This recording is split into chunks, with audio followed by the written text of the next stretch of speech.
Hello, folks. It's Kyle Speed One coming to you again from Fort Worth. Thought I'd give you an update on a couple of cars that I purchased off of eBay. And I guess we'll start with the Mazda. I think it's a 787. This was a used car, and I believe it's SCX manufacturer. There's the chassis.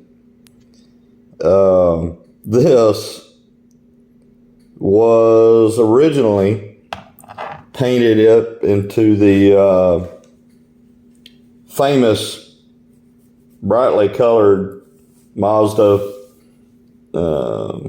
orange and green with a white dotted triangular or diamond shaped patterns. I think it was called Charge across the rear wing. And they had just used regular sticky stickers. The only paint that was actually on the car was the green.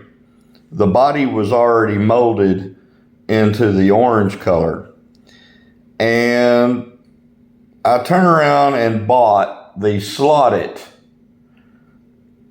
car with that type of livery on it, which looks absolutely beautiful, and I wasn't happy with this one, and I wasn't really happy with the performance either. I put those tires and rims on there from a kit that I had ordered off of eBay that had these.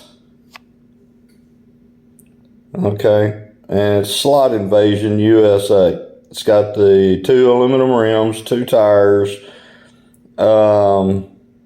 axle, wheel bearings, the ring gear, and the pinion all included in this little tiny kit, which is what I used some of the parts for in order to build the Triumph TR7 from Track Days.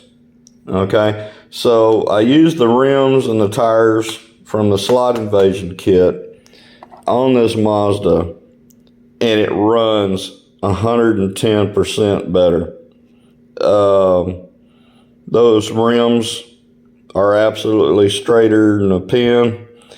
The tires stick real well to the track. It's a fairly light car.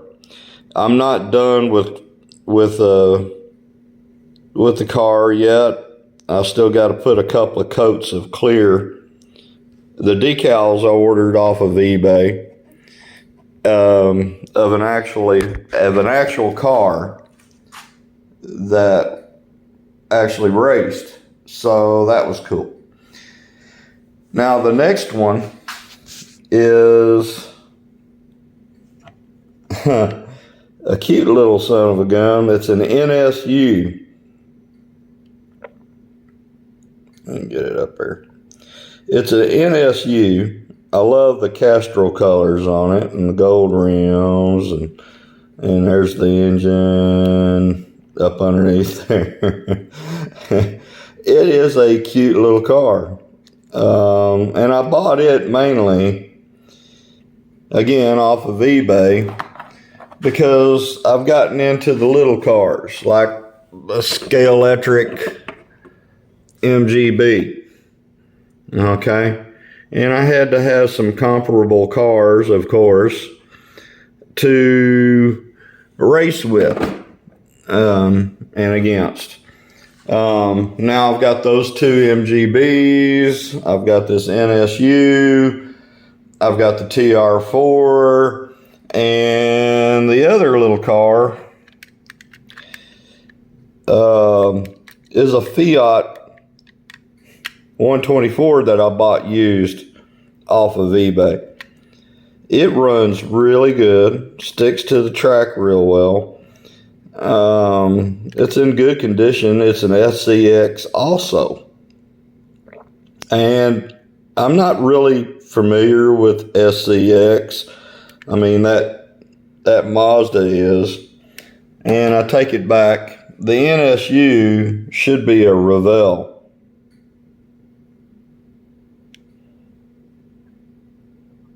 Yeah, it's a Revell car. Highly detailed. Both of them are. The only other SCX car I have is, of course, that Mazda. The rest of my cars have all been Fly. Well, there they are over there. Fly, Slotted, Carrera, the Monogram / Revell cars, which I really like those. So, yeah, Skeletric. There's the little 1/43rd scale Carreras down there, which are a ball to run on this track. They zip around like mad little hornets. I got to buy a power supply so I can alter the amperage and the voltage when I'm trying to run my 1/43rd scale, so it's not as sensitive with this Carrera digital set and my axle box. Anyway, I guess what I wanted to tell you was the Mazda is the only car that I had that I really wasn't happy with that I bought off of eBay. Mainly because the rear rims were, they were egg-shaped. Now, they were plastic, but they were egg-shaped. And this car chattered and bounced all over this track when I first tried to run it. And, of course, I wasn't crazy about their paint scheme. And they weren't even decals. They were stickers, basically. And I wasn't really happy with that. So I was like, well, how can I repurpose this little car and unlock any potential to it? And through buying that Track Days TR4 kit and being on eBay and buying these little, there's the guide and the braids and what have you that I used on the TR4 kit. I've ordered another set of all these for my 356 Porsche Roadster, which is supposed to show up today.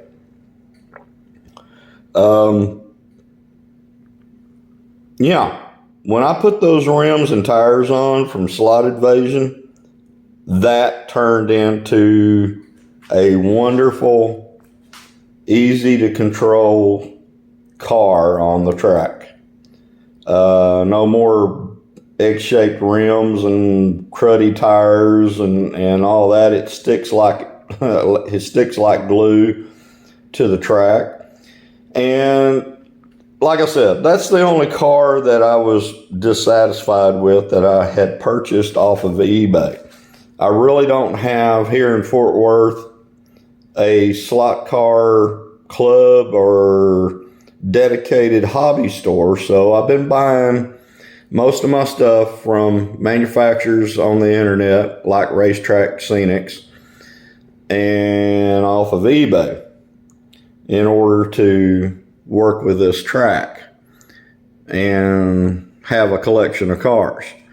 And so overall, eBay has actually been a great buying experience. Sometimes you can bid on these cars and get them for a great price.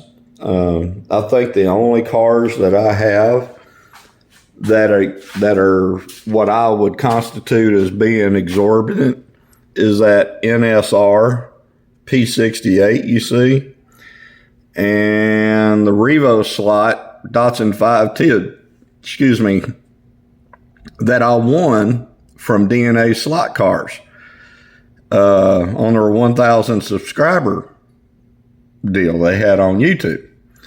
And so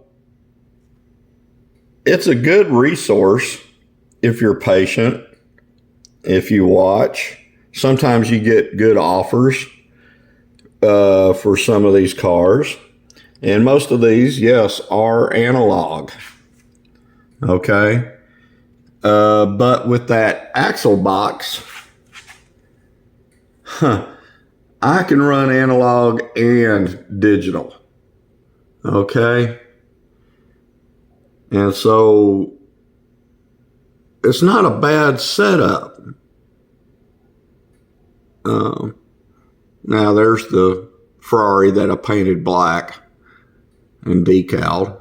Cheetah, Jag. I really like that Jag. You can get some pretty good deals.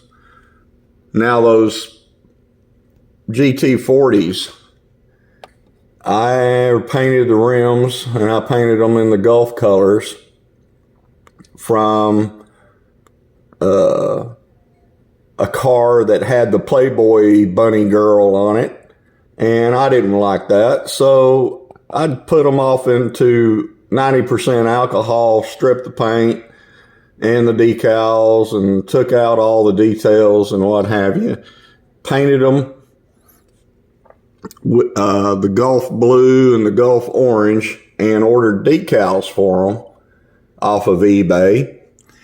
And let's see, I used these type of paints that I bought off of eBay and used my airbrush. And this is the chrome that I airbrush on my cars now, MRP. It already comes pre-mixed. All those come pre-mixed and reduced, so you can use them straight up into your airbrush. And what I've been using for the clear coat is the Krylon ×2 from Ace Hardware, and it seems to be working real well. I've only had one decal set that had, I guess, an allergic reaction to that clear coat. And of course, it's a gloss clear coat. So anyway, that's what I got for you today. I would try to race them on the track while holding my cell phone, but y'all have seen the other videos, and I'm not going to torture you with that. eBay is a great resource, like I said, if you're patient and you don't get caught up in a bidding war. And ordering higher quality parts, like from Slot Invasion, will make a difference on some of these cars. I'm just going to leave the rear rims like they are. I'm not going to go through the trouble of trying to duplicate the, what is that, a 6-spoke rim to infill into that. I'm just going to leave it like it is. I might change my mind later. I don't know. But I'll talk to you later. Have a great day, and have fun with your slot cars. Bye.